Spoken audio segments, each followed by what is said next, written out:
Queridos, muito feliz de estar com os irmãos hoje. É uma terça-feira, né, dessas, corrida. Você teve uma semana conturbada, com certeza, cheia de desafios, muitas coisas a fazer, ajudar em algumas mudanças, com certeza.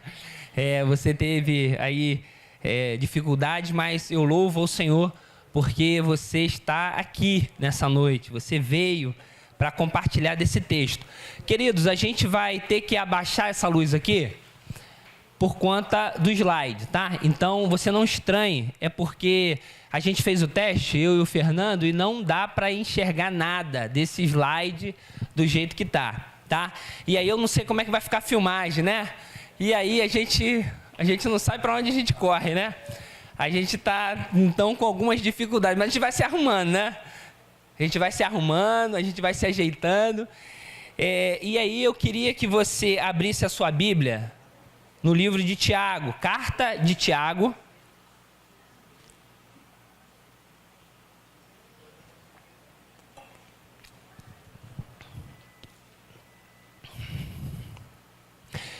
Hoje, queridos, nós estaremos fazendo uma introdução à carta de Tiago.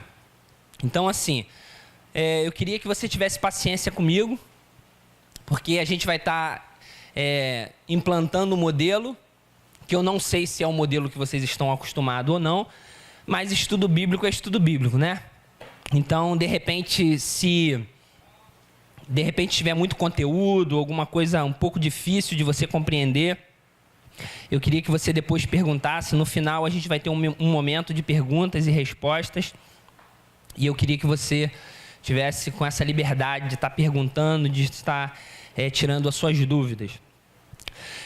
O nosso tema dessa carta vai ser prática da fé evangélica.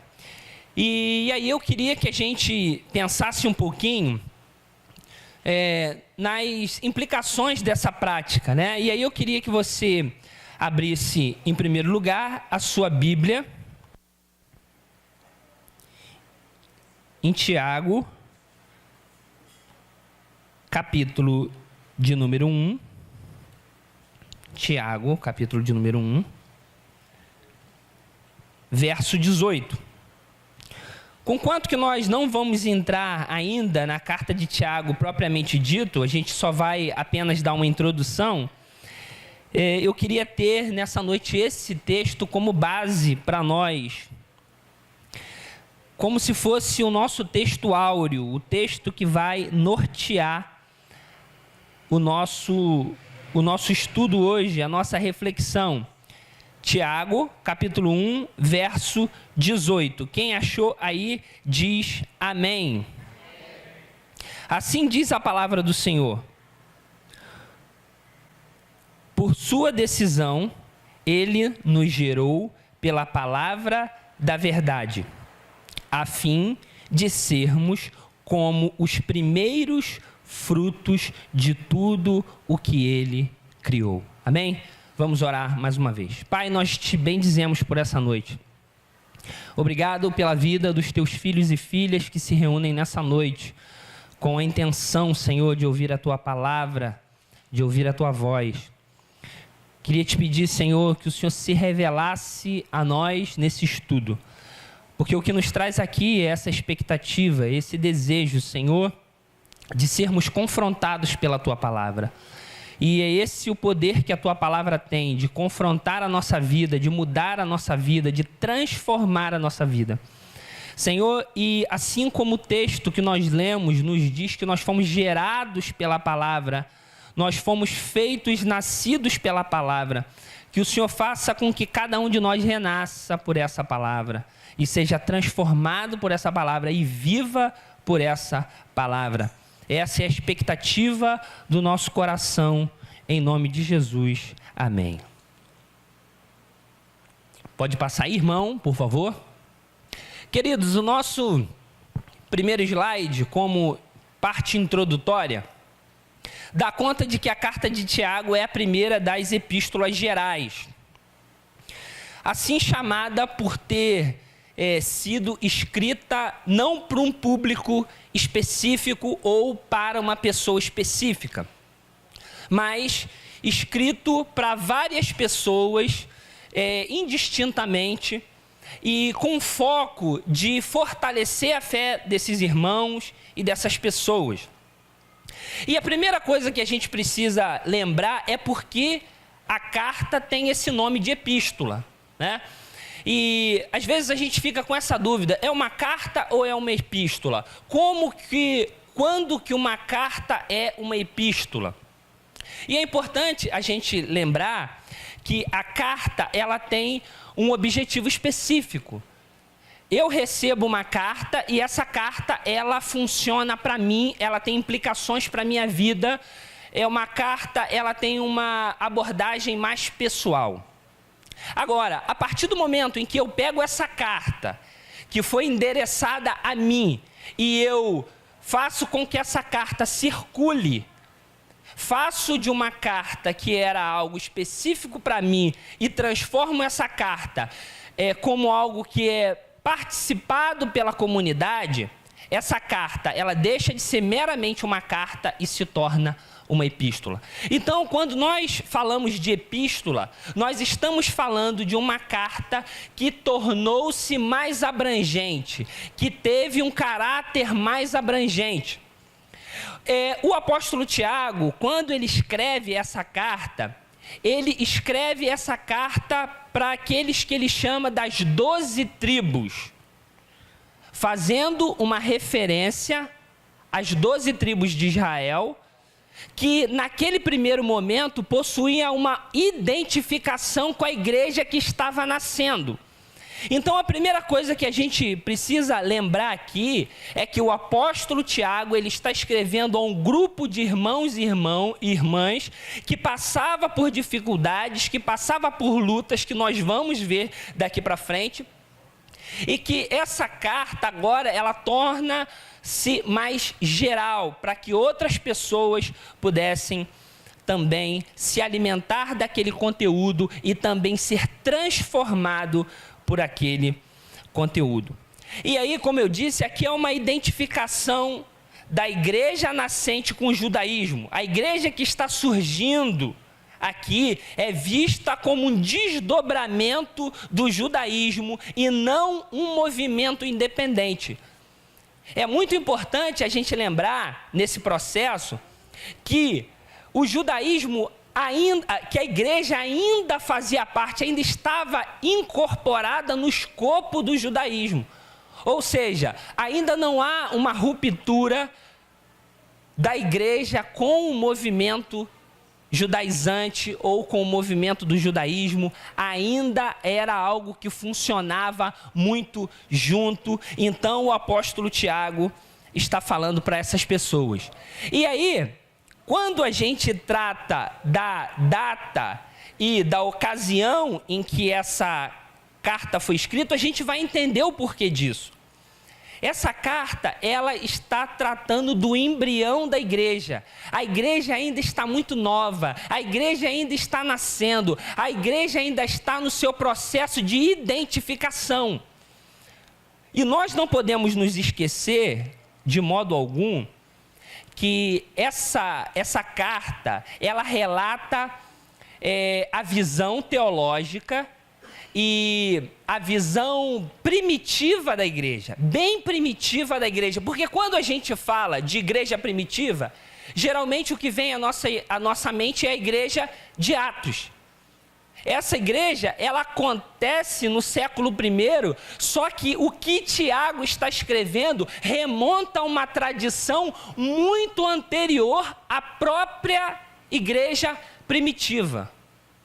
E isso é muito importante nós lembrarmos, porque essa carta ela foi escrita em torno do ano 45, e a igreja então estava nascendo. E aí eu peço ao irmão que passe mais uma vez o slide, e aí a gente precisa pensar nas razões por que a epístola foi escrita. O que motiva o coração desse apóstolo, não o apóstolo de Jesus diretamente, mas um apóstolo no sentido secundário, porque existiam os apóstolos de Cristo e os apóstolos da igreja, e esse Tiago, que escreve essa carta, não era um dos 12, mas tinha um chamado apostólico no sentido de uma herança apostólica, que nós vamos entender um pouco mais daqui para frente. Mas qual é a intenção de Tiago quando escreve essa carta? E aí, a primeira coisa que a gente precisa lembrar é que Tiago tem a intenção de promover um avivamento e retirar a igreja de uma apatia religiosa. Tiago, quando escreve, ele percebe que a igreja está vivendo um momento de apatia, um momento de esfriamento espiritual, e ele então tenta desafiar essa igreja, esse grupo de irmãos e irmãs, a mudarem de vida e abandonar a religiosidade fria e morta e adotar um estilo de vida avivado, um estilo de vida intencional, um estilo de vida que saia da teoria e se torne algo prático. A segunda questão que a gente pode dizer, dentro dessas muitas razões pelas quais o apóstolo Tiago, ou Tiago, irmão de Jesus, escreve essa carta, é tratar o formalismo morno e a correção das tendências corruptas. Aqui existia também uma mornidão muito grande. E o apóstolo, ele tenta, de alguma maneira, mudar essa realidade, tratar esse formalismo e mostrar algumas coisas para essa igreja. Porque nós não podemos esquecer que Tiago, ele era líder da igreja de Jerusalém. E como um líder da igreja de Jerusalém, ele é alguém que vai tratar a igreja, ele vai trabalhar as tendências da igreja, as distorções teológicas da igreja. E ele está muito preocupado com isso. Porque ele caminha próximo de Jesus, ele caminha próximo do seu irmão e aprende aos pés do seu irmão. Como diz um comentarista, né? Se João foi aquele que se deitou no colo de Jesus, Tiago foi aquele que esteve aos pés de Jesus. E Tiago aprende muito com Jesus, e por aprender muito com Jesus, ele vai, então, ensinar aquilo que ele havia aprendido. E por último, o desenvolvimento de uma fé que resulte em obras. Ou seja, na cabeça de Tiago, é impossível viver uma fé que não resulte em obras. É impossível viver uma fé que não tenha uma desembocadura prática. Para ele isso é muito importante, e isso vai saltar os olhos na sua carta. Uma fé que gere obras. E aí, qual é então o propósito dessa epístola? Propósito principal: demonstrar que as obras são a evidência e a prova da fé. Ou seja, se eu digo que tenho fé, essa minha fé, ela precisa ter um desdobramento prático e manifestar apreço pela mais elevada ética. Tiago vai trabalhar uma ética muito profunda. Tiago é alguém muito ético, é alguém que deseja primar pela ética na comunidade. E para Tiago, não há como viver sem essa ética. O propósito secundário é manter a perfeita igualdade dos irmãos nas comunidades cristãs, contra uma mundana, como uma mundana, tá errado aqui, irmão, a riqueza e a posição social. Ou seja, a intenção aqui de Tiago é colocar cada um no seu devido lugar. É fazer com que a igreja entenda que os ricos, eles têm o seu lugar, mas eles não devem ser demasiadamente valorizados como estava acontecendo na igreja. A gente vai perceber alguns momentos da carta de Tiago, que Tiago vai falar de que os ricos eram colocados nos melhores lugares e os pobres em lugares inferiores. E Tiago, ele está tão preocupado com essa relação entre ricos e pobres, que ele vai ser muito enfático nessa questão e vai pedir para que os irmãos tenham cuidado com isso, para não cometer nenhum tipo de erro. E aí, o versículo que a gente pode dizer que são aqueles versículos chaves dessa carta. Assim também a fé, se não tiver as obras, é morta em si mesma. Tiago, capítulo 2, verso 17. E também, aquele, pois, que sabe fazer o bem e não o faz, comete pecado. Ou seja, para Tiago, a praxis é algo muito importante.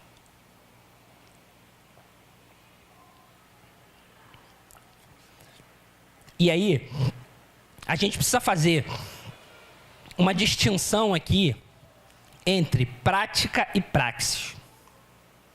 Quando a gente fala de prática, a gente está falando daquilo que a gente faz cotidianamente. Eu sou alguém prático em dirigir.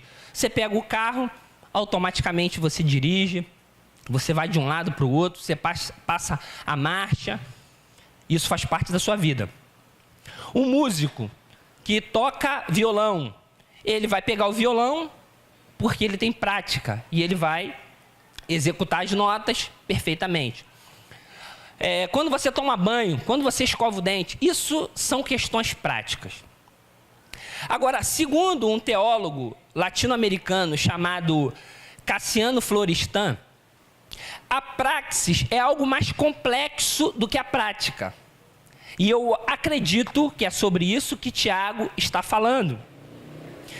Do que Tiago está falando é uma praxis, porque a praxis ela tem basicamente 3 características que eu queria compartilhar com você. A primeira é criatividade. A praxis ela é criativa. Por que ela é criativa? Porque quando eu estou executando a minha praxis, ou quando eu desenvolvo uma praxis, eu desenvolvo algo criativo. Por exemplo, os irmãos elaboraram o layout da igreja aqui. Para que eles fizessem isso aqui, eles precisaram de criatividade. Eles pensaram, o que vai ficar melhor? Como eu posso fazer isso? Talvez Fernando, quando fez esse espaço aqui, pensou nisso aqui, provavelmente ele tenha ficado algumas noites sem dormir, pensando, isso não vai ficar legal, isso vai, desse jeito não, desse jeito sim. Isso é praxis. Por quê? Porque você envolve criatividade. Quando você quer desenvolver alguma coisa do ponto de vista comunitário, você precisa de criatividade. Por exemplo, como eu vou alcançar essas crianças? De repente, se eu fizer um culto, as crianças não vão vir. Mas se eu colocar um pula-pula, as crianças vão vir. Eu quero alcançar a minha juventude. De repente, se eu fizer um culto, algumas pessoas, poxa, mais um culto. Agora, se eu marcar um futebol com churrasco, eles vão estar lá e no final a gente vai pregar e vai fazer uma resenha ou alguma coisa desse tipo e vai ser bacana. Então, a praxis, ela envolve criatividade. E essa criatividade tem muito a ver com os meus dons naturais, com aquilo que eu sei fazer, com as minhas reflexões, com as minhas ideias, com as minhas noites sem dormir, com aquilo que eu fico pensando, imprimindo as minhas ideias naquilo que eu estou fazendo. A segunda coisa que envolve a praxis é a capacidade de transformação. Uma praxis também precisa ser transformadora. A praxis é uma prática, mas uma prática que transforma. Porque é possível eu adotar algumas práticas que não transforma nada, que não muda nada. Eu desenvolver uma prática que fica tudo igual. E a praxis, ela não mantém tudo igual. Ela muda as coisas. Porque a praxis, ela é dinâmica. ela muda configurações. Ela muda bairros, ela muda cidades, ela muda casas, ela muda relacionamentos, ela muda igrejas, ela muda pessoas. Então, o estilo de prática que eu preciso desenvolver é uma prática criativa, uma prática transformadora e, em terceiro lugar, uma prática libertadora. Porque é possível que eu tenha uma prática criativa, uma prática transformadora, mas que essa prática não seja libertadora. A minha ação precisa libertar as pessoas. Eu preciso desenvolver um estilo de trabalho libertador. Se eu faço um bem para a minha comunidade, esse bem que eu faço para a minha comunidade, ele precisa libertar a minha comunidade. E libertar a minha comunidade holisticamente. Libertar a minha comunidade completamente. Libertar a minha comunidade do ponto de vista espiritual, mas também do ponto de vista físico, intelectual. Conversando com o irmão hoje, o irmão Fernando, ele está com a proposta de um curso que ele quer dar aqui na igreja para a comunidade. Uma praxis que transforma. Uma praxis criativa e uma praxis que liberta.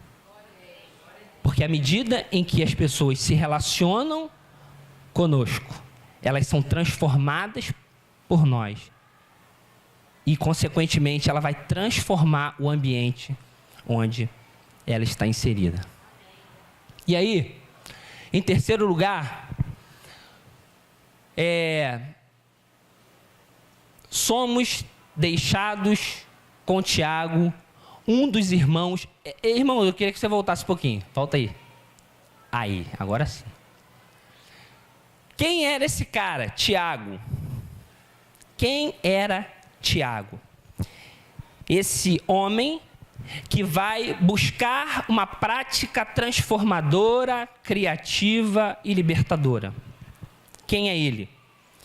Para a gente colocar Tiago no seu devido lugar, não haver confusão de quem ele era, é importante a gente pensar um pouquinho nisso aqui.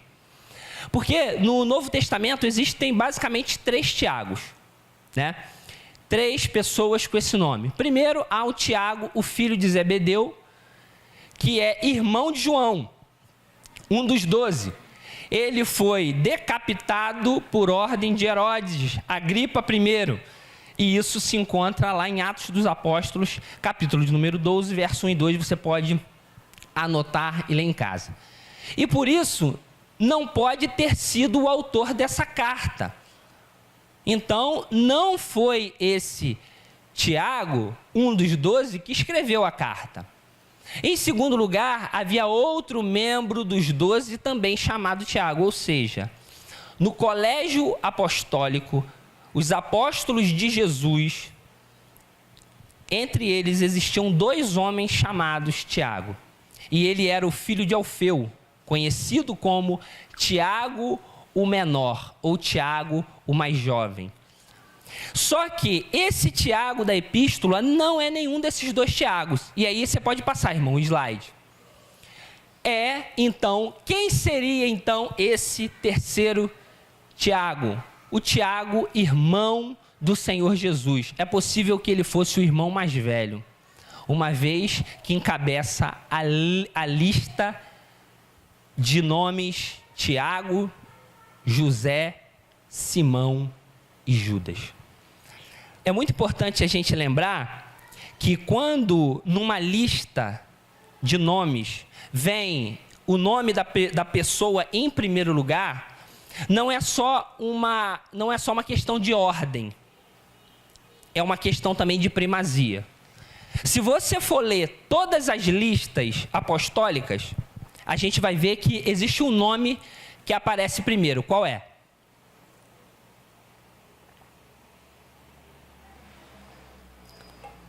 Em todas as listas apostólicas, o primeiro nome é o de Pedro.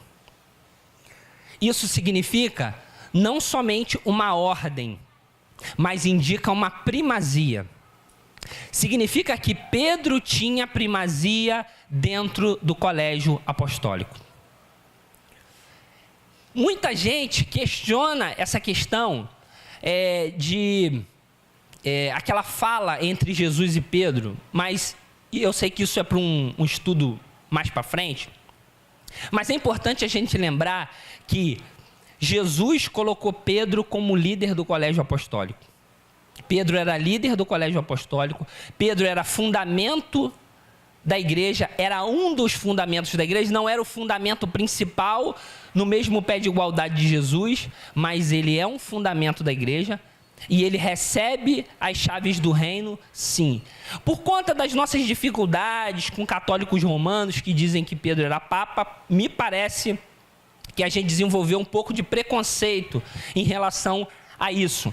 Mas todos os teólogos, a maioria dos teólogos sérios, vão compreender Pedro como sendo líder do colégio apostólico e sendo aquele que vai ser o bispo da igreja, ou aquele que vai direcionar a igreja, aquele que vai ser o cara que vai dar a direção para a igreja.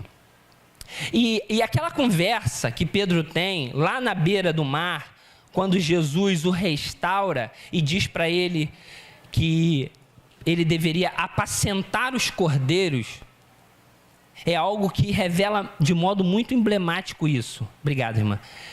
Jesus entregando a Pedro o cuidado da igreja.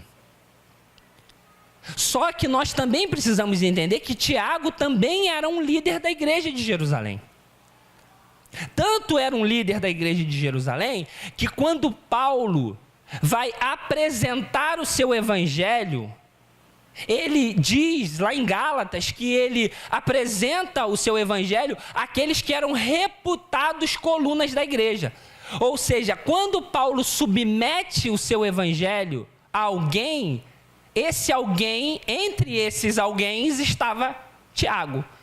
Ou seja, Paulo tem a humildade de submeter o evangelho que ele pregava aos colunas da igreja, dentre eles Tiago. Ou seja, Tiago era um líder proeminente na comunidade, mesmo antes do próprio apóstolo Paulo ser. Por isso, nós não podemos colocar Tiago numa condição secundária, como a gente vai ver um pouquinho aqui para frente, algumas coisas que acabaram acontecendo de depreciação da carta de Tiago, como sendo uma carta subordinada, como uma carta que está em grau de inferioridade em relação aos escritos de Paulo. Não. No CTPI do ano passado, do ano retrasado, o Michael Gorin, ele falou uma coisa muito interessante a respeito disso. Discorrendo sobre a carta do apóstolo Tiago, ele coloca isso muito forte, querendo dizer que Tiago está no mesmo pé de igualdade de Paulo, e Tiago é possuidor de uma tradição muito mais anterior do que a do próprio apóstolo Paulo. Por isso, é uma carta que merece a nossa atenção e que remonta à prática ou à praxis de uma igreja nascente, que tem muita proximidade com aquilo que Jesus ensinou. Pode passar, irmão. E aí, Tiago parece ter conquistado rapidamente a confiança dos demais, pois em curto espaço de tempo é visto como líder da igreja de Jerusalém. E a gente vai perceber isso naquele, entre aspas, concílio de Jerusalém, onde Tiago levanta a sua voz como líder da igreja e vai expor a sua visão, produzindo então uma conciliação entre judeus e cristãos, colocando cada um deles no seu devido lugar, mostrando a harmonia que deveria haver entre eles por causa de Cristo. Pode passar, irmão. Em outro encontro, Paulo diz: Tiago, Pedro e João, me estenderam a mim e a Barnabé a destra de comunhão, a fim de que nós fôssemos para os gentios e eles para a circuncisão. Gálatas capítulo 2, verso de número 9. A gente percebe aqui esse homem dando destra de comunhão, ou seja, validando aquilo que o apóstolo Paulo havia pregado. E aí, eu quero lembrar para vocês a recomendação que os colunas da igreja fizeram para Paulo e para Barnabé. A recomendação que eles fizeram foi: Paulo, muito bacana o que você está pregando. Fantástica a sua pregação. Você é o cara. Só que eu quero deixar aqui uma nota para você. Eu quero deixar uma OBS, uma observação para você. Não se esqueça dos pobres. Então, na hora do arremate daquilo que Paulo havia dito, ele diz: beleza, mas eu quero deixar essa nota de lembrete para vocês. Características, então, da epístola. Primeiro, sua ênfase sobre a obediência prática.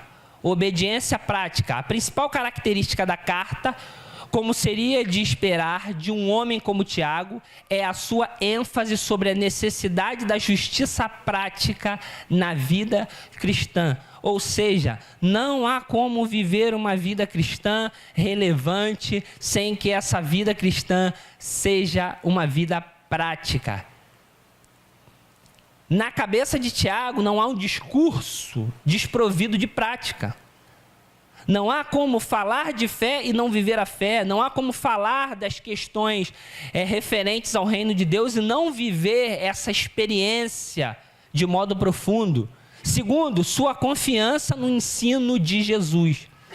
Há uma forte evidência textual de que Tiago tinha familiaridade tanto com o Sermão do Monte como outros discursos de Jesus. Como eu disse, Tiago estava aos pés de Jesus, aprendendo de Jesus, e se nós colocarmos em paralelo o Sermão do Monte e os discursos de Tiago, nós vamos perceber que há uma familiaridade muito grande. Há um eco muito grande entre uma coisa e outra. Porque, como diz aí o nosso antigo comentarista, Tiago esteve aos pés de Jesus. No primeiro momento, não crendo em Jesus. No primeiro momento, tendo dificuldades por ver o seu irmão como Messias. Mas depois se converte, se transforma num homem de fé, sorvendo as suas palavras e colocando, então, as suas palavras em prática. Pode mudar, irmão.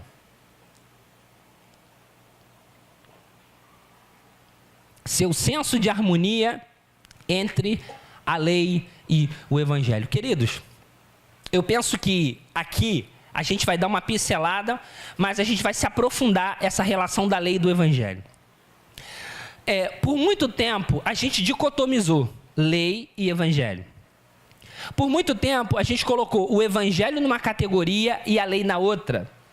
E muitas vezes nós compreendemos lei e evangelho como coisas contraditórias. Mas na mente de Tiago não há essa contradição entre lei e evangelho. Para Tiago, o evangelho e a lei confunde-se. Como cristãos, fomos trazidos ao novo nascimento pela palavra da verdade, e esta palavra deve iniciar um novo princípio de vida em nosso interior, implantada em nosso coração. E, para isso, nós precisamos da lei e precisamos do evangelho. O nosso irmão Paulo Júnior tocou o violão. O violão, você tem uma caixa de ressonância e você tem as cordas. Você só tem um violão e você só tem um som porque você tem as cordas e a caixa de ressonância. Se eu tenho só as cordas, eu tenho só corda, eu não tenho violão. E se eu tenho só a caixa de ressonância, só serve para batuque.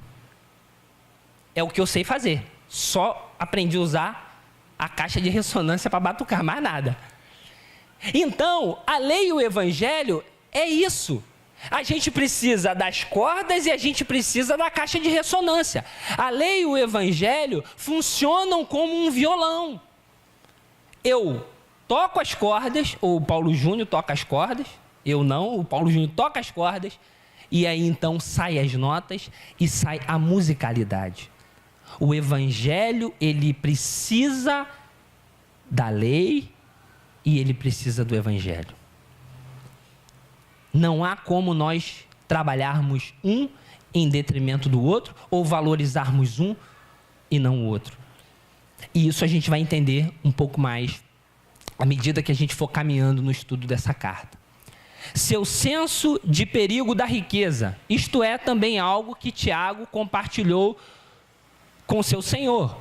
Como pode ser constatado enquanto vigorosas passagens, né? Em 4 vigorosas passagens, Tiago ensina a instabilidade da riqueza e a aversão de Deus pela discriminação contra o pobre. Ele, em seguida, ataca o homem de negócios que colocam a vontade de Deus fora dos seus planos, bem como os proprietários de terra que exploram impiedosamente os seus trabalhadores. Ou seja, o apóstolo Tiago, no sentido secundário mais uma vez, tem uma visão de que os crentes da sua comunidade estão sofrendo, mas eles não estão sofrendo primordialmente uma perseguição do ponto de vista religioso. A perseguição que eles estão sofrendo são pressões por conta das próprias desigualdades que estão sendo processadas no meio deles. Os ricos usurpando dos mais pobres, como diz ali o texto, as pessoas não dando atenção para os seus funcionários, exploração dos seus funcionários. E Tiago vai denunciar isso. Tiago vai falar que isso não é cristão. Esse tratamento não é um tratamento cristão, que eles precisavam rever aquilo. E aí, para a gente encerrar e para a gente passar para as perguntas, a gente precisa refletir numa coisa. Muita gente vai dizer que existe uma incompatibilidade entre aquilo que Paulo ensinou e entre aquilo que Tiago ensinou. Lutero vai chamar essa carta de carta de palha. Tanto é que essa carta ela demorou a entrar no cânon. O reformador Martinho Lutero tinha dificuldade com essa carta. Por quê?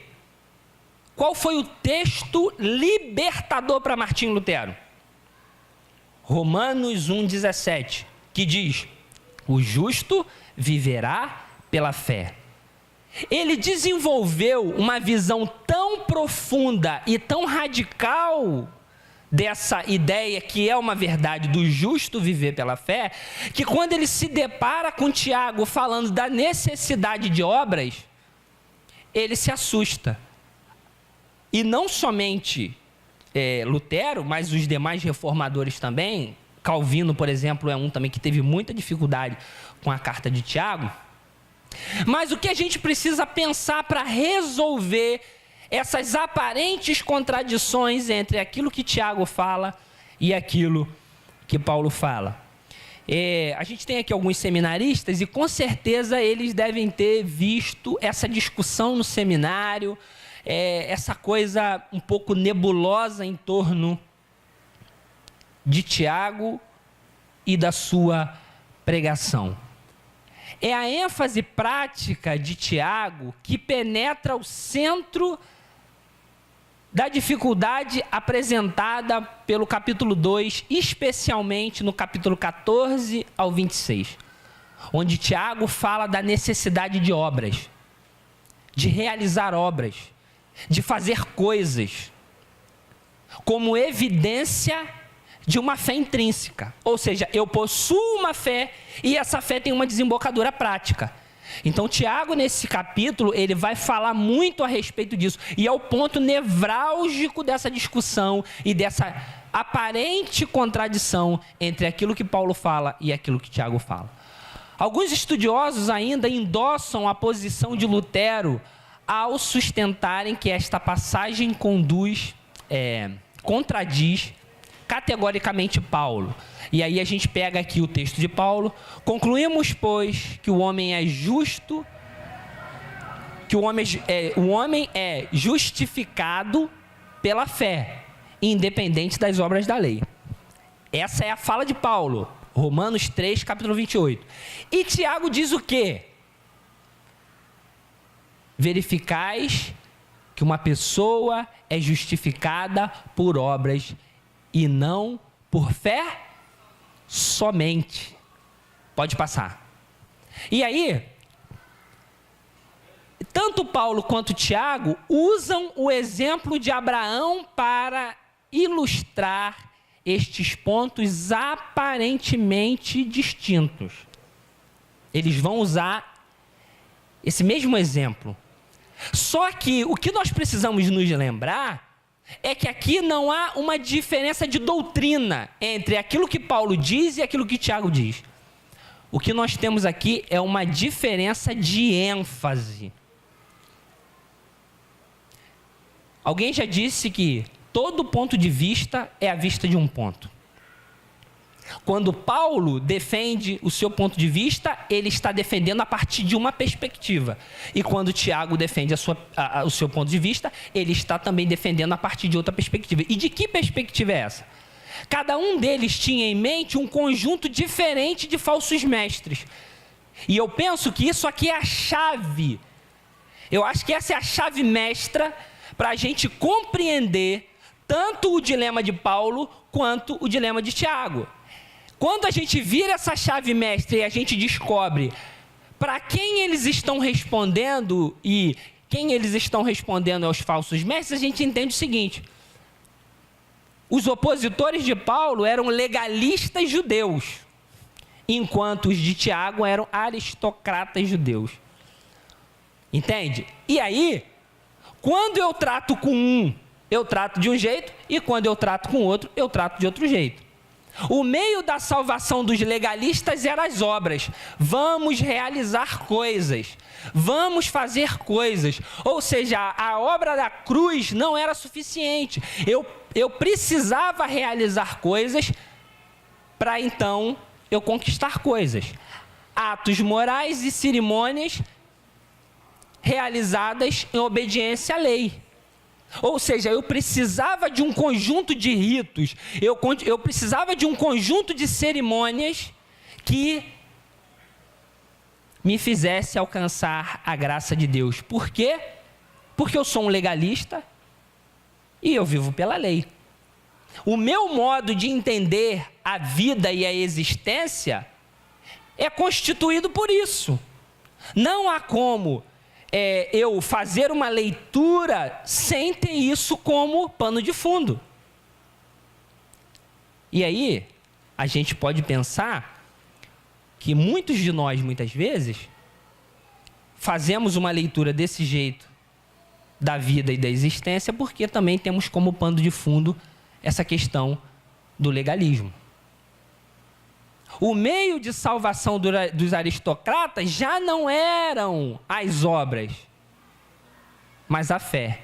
Isto é, mera ortodoxia de crença, adesão superficial ao judaísmo sem qualquer clara obediência prática.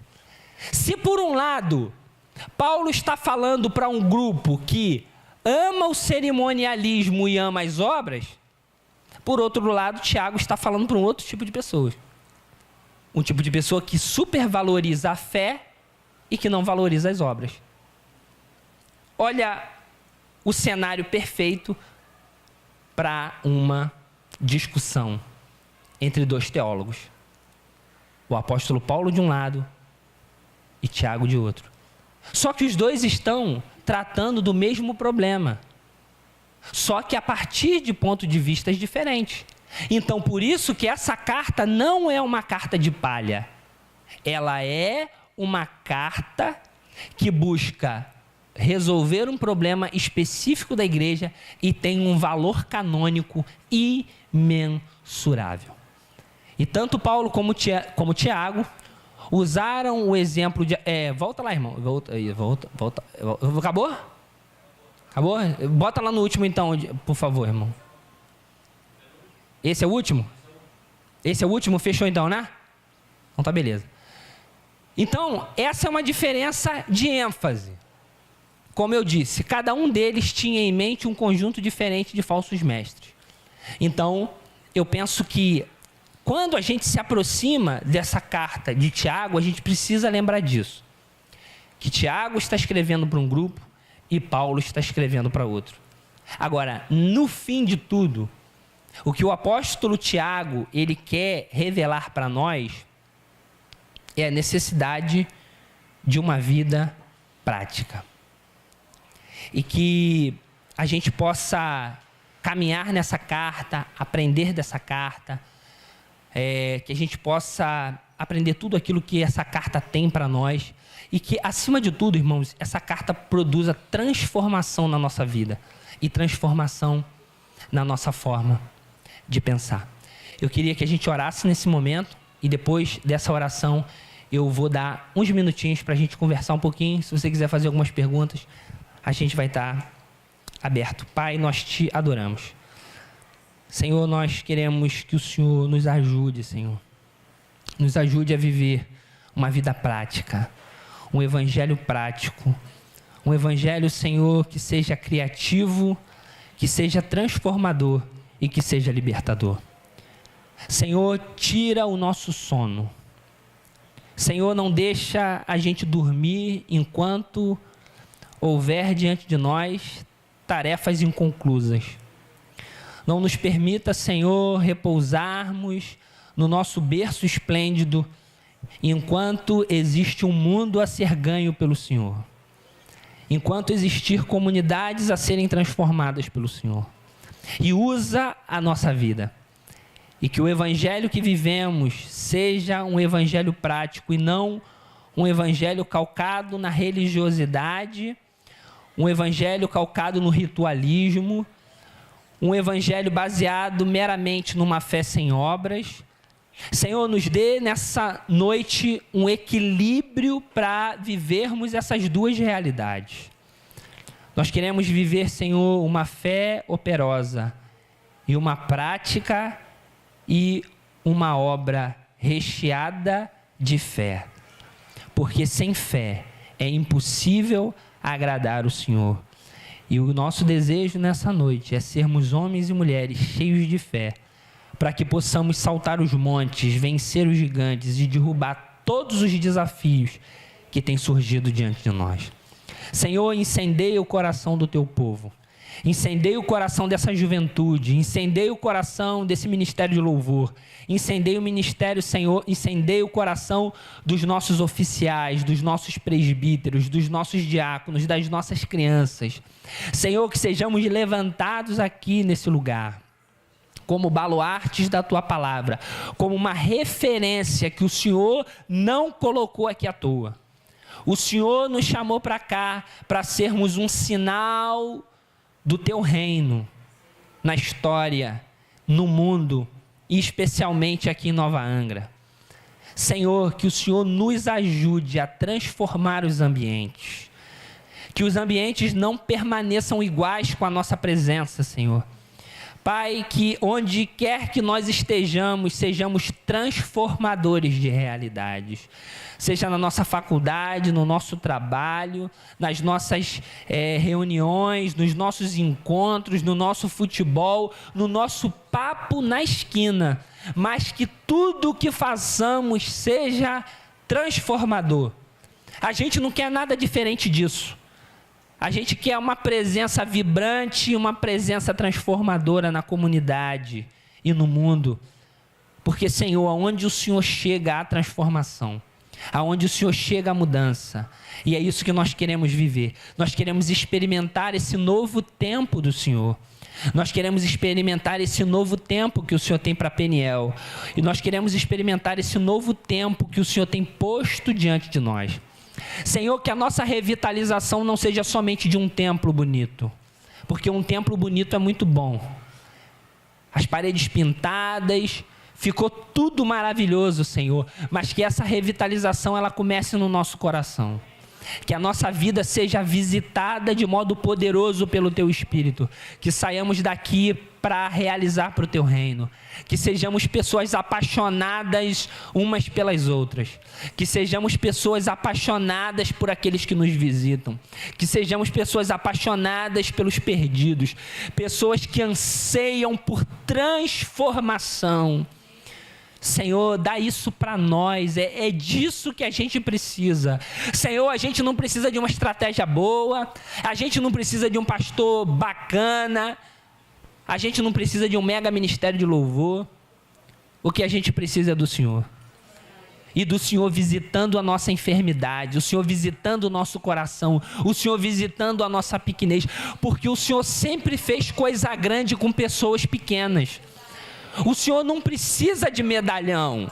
O Senhor não precisa de gente graúda. O Senhor não precisa de milionário. Porque a tua igreja sempre foi pequena, a sua igreja sempre foi frágil, a sua igreja sempre foi de gente humilde. Ao longo da história, o Senhor sempre foi craque em fazer grandes coisas com gente pequena, com gente que não tinha força. E Senhor, e olhando a história da igreja, é nisso que a gente está se fiando nesse novo tempo. A gente está se fiando nesse novo tempo no Senhor, e não nas nossas próprias forças, porque a gente é pequeno à beça. A gente tem um monte de coisa para colocar diante do Senhor. E a primeira coisa que a gente quer colocar diante do Senhor, a primeira coisa que eu quero colocar diante do Senhor nesse púlpito, nesse primeiro sermão que eu prego como pastor dessa igreja, eu quero colocar o meu coração diante do Senhor. Eu quero pedir que o Senhor visita o meu coração. Eu quero que o Senhor sonde as minhas intenções. Que acima de tudo eu tenha um coração de pastor. Um coração de pastor. Não um título de pastor, mas um coração e uma prática pastoral. Que o Senhor me ensine e me ajude a amar essa igreja todos os dias do meu ministério aqui. Senhor, obrigado. Obrigado pelo que o Senhor faz e pelo que o Senhor fez. Dá pra gente uma caminhada próspera. Essa é a oração que te fazemos em nome de Jesus. Amém, Senhor.